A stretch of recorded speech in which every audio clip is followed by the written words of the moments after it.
figurines. He Oh, will be selling these. For every figurine sold, whoever painted it will get some part of the money. Ari. We have to finish the first batch before lunch so he can start selling this afternoon. Oh, We all started at the same time.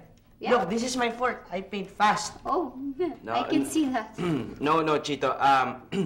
This is also my fourth. And I am almost done with it, so I paint fast than you. Ingo, have you forgotten about comparison?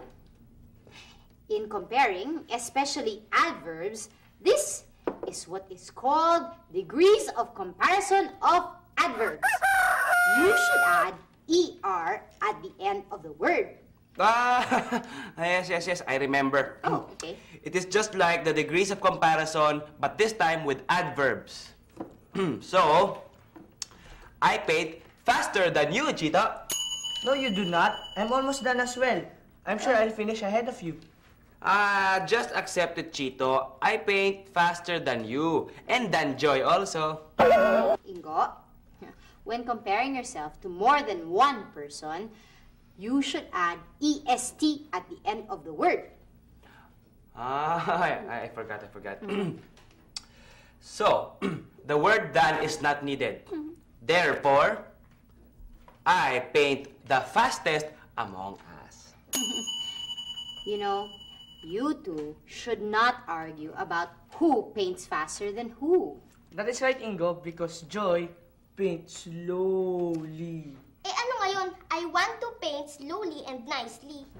Oh, look. Joy used adverbs. Yes. Slowly. Listen to this, Karen.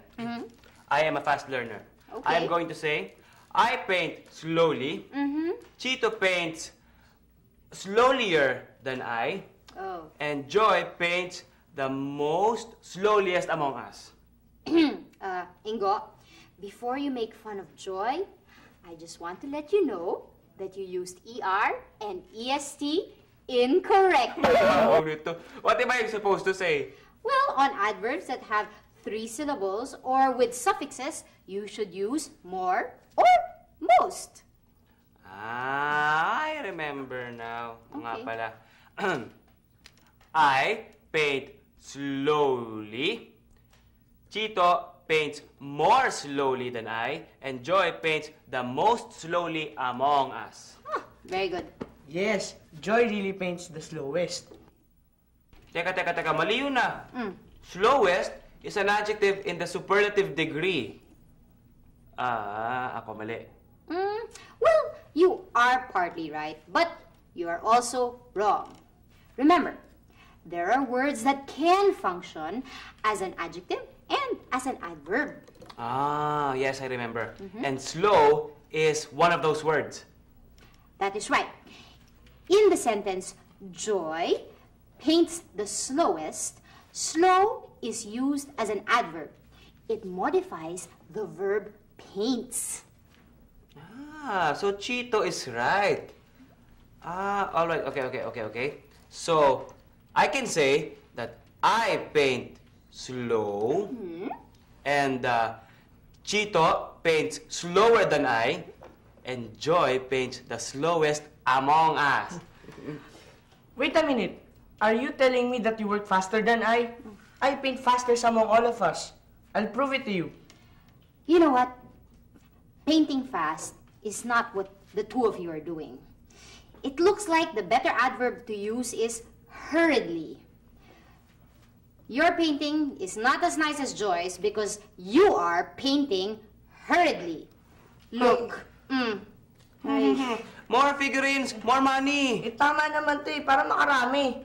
Still, quality should not suffer because of quantity. That is why I am making sure I paint nicely and neatly. Very good.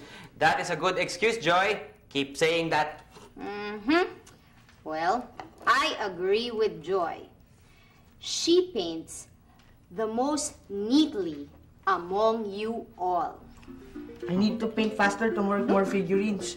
Ay, Run! very good, Joy. Careless world.